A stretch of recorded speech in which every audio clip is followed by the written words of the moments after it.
Don't tell us what we're going to feel. We're trying to solve a problem. Don't tell us what we're going to feel. I'm not telling you. Because you're in no position to dictate that. That's Remember exactly what this. you're doing. You're in no position to dictate what we're going to feel.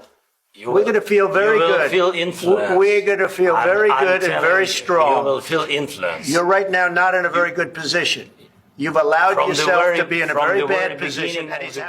क्या America और Ukraine के दरमियान छुपे हुए tensions दुनिया के नए geopolitical crisis का आगाज़ है? क्या डोनाल्ड ट्रंप और ज़ेलेंस्की के दरमियान चलने वाली ये जंग सिर्फ पॉलिटिकल है या इसके पीछे कुछ और भी छुपा है? आज की इस वीडियो में मैं आपको बताऊंगा अमेरिका और यूक्रेन के दरमियान चलने वाले इस तनाज़े की हर वो बात जो इम्पोर्टेंट है, हर वो डिटेल जो दुनिया के नए पावर गेम को एक्सपोज कर सकती है। डोनाल्ड ट्रंप और ज़ेलेंस्की के दरमियान ताल्लुकात फ़िलहाल काफ़ी तनाव का शिकार हैं।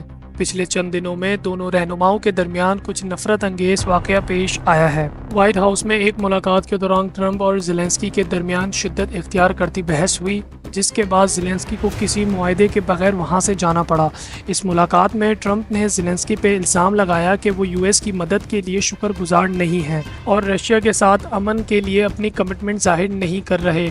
ज़ेलेंस्की ने जवाब में कहा कि यूक्रेन की सुरक्षा की ज़रूरत है और रशिया के साथ फ़ौरन अमन मुमकिन नहीं बिना किसी हक़ाइक़ को जाने और समझे। इस वाक़ये के बाद ट्रंप ने यूक्रेन को मिलने वाली फ़ौज की मदद को लॉन्ग टाइम ऑफ पीरियड के लिए रोकने का हुक्म दिया, जिसमें $1 बिलियन से ज़्यादा के हथियार और गोला बारूद शामिल हैं।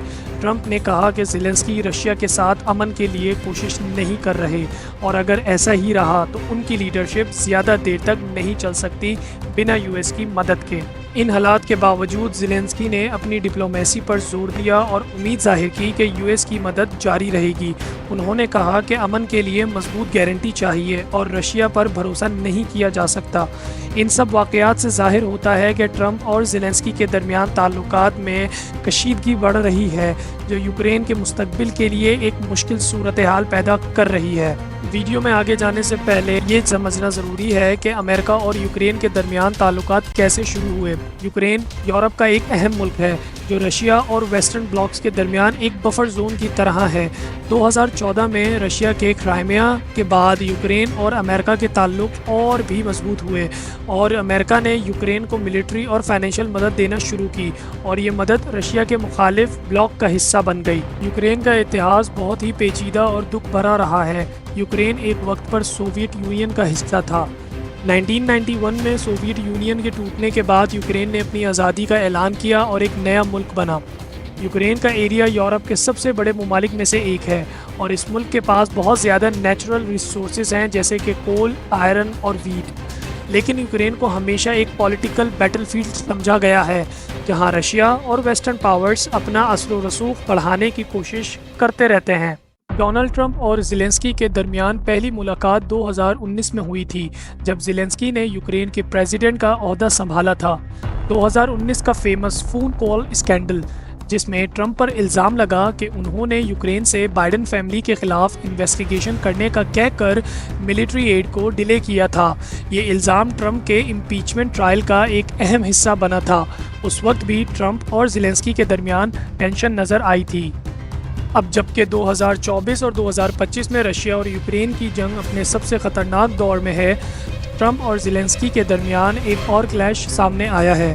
व्हाइट हाउस मीटिंग में ट्रंप का ज़ेलेंस्की पर इल्ज़ाम लगाना कि वो अमेरिका की मदद का शुक्रिया अदा नहीं कर रहे और रशिया से अमन करने की कोशिश नहीं कर रहे। ट्रंप का ये कहना कि अमेरिका यूक्रेन के लिए कोई चैरिटी ऑर्गेनाइजेशन नहीं है, दुनिया भर में एक कंट्रोवर्सी बन गया है। इसके बदले में ज़ेलेंस्की का जवाब है कि हम सिर्फ मदद नहीं, इंसाफ और अमन की गारंटी चाहते हैं।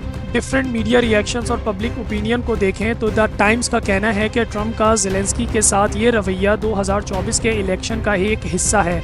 द गार्डियन का तज्जिया कि ट्रंप यूक्रेन को एक बार्गेनिंग चिप की तरह यूज़ कर रहा है रशिया से डील्स करने के लिए। न्यूयॉर्क पोस्ट ने रिपोर्ट किया कि ज़ेलेंस्की के डिप्लोमेटिक अप्रोच के बावजूद ट्रंप की लीडरशिप को चैलेंज कर रहे हैं। اگر ہم پریزیڈنٹ زیلنسکی کا پوائنٹ آف ویو دیکھیں تو وہ کہتے ہیں کہ یوکرین ایک سیلف ڈیفینڈنگ کنٹری ہے اور رشیا کا اگریشن صرف یوکرین نہیں پوری یورپ کے لیے ایک خطرہ ہے۔ امریکہ کی ملٹری مدد صرف ایک سیاسی الائنس نہیں بلکہ انسانی حقوق اور گلوبل اسٹیبلٹی کا حصہ ہے۔ تنازع کے پیچھے جیو پالیٹکس اور پاور گیم کا ایک لمبا کھیل ہے۔ امریکہ اور یوکرین کے درمیان یہ ٹینشن صرف دو ملکوں کا مسئلہ نہیں بلکہ پوری دنیا کے نظام کو بدل سکتا ہے۔ دونوں کنٹریز کو ایک ڈپلومیٹک ٹیبل پر لایا جائے اور رشیا اور یوکرین کے درمیان ایک نیوٹرل میڈیٹر کو شامل کیا جائے۔ ہیومینیٹیرین ایڈ اور ملٹری سپورٹ کو سیپریٹ کیا جائے۔ یوکرین اور رشیا کے درمیان لانگ ٹرم امن اگریمنٹ کے لیے یو این اور نیوٹرل کنٹریز کا رول بڑھایا جائے۔ یہ تنازع صرف دو ملکوں کا نہیں، یہ پوری دنیا کے مستقبل کا فیصلہ کرنے والا ہے۔ آپ اس بارے میں کیا سوچتے ہیں؟ کیا امریکہ کا رویہ ٹھیک ہے یا یوکرین کا اسٹینس نہیں ہے؟ اپنی رائے کامنٹ سیکشن میں شیئر کرنا نہ بھولیے اور مزید ایسی ایکسکلوسیو ویڈیو اور ان بائز رپورٹ کے لیے چینل کو سبسکرائب کرنا نہ بھولیں۔ آپ کے وقت کا بہت شکریہ۔ پیس آؤٹ۔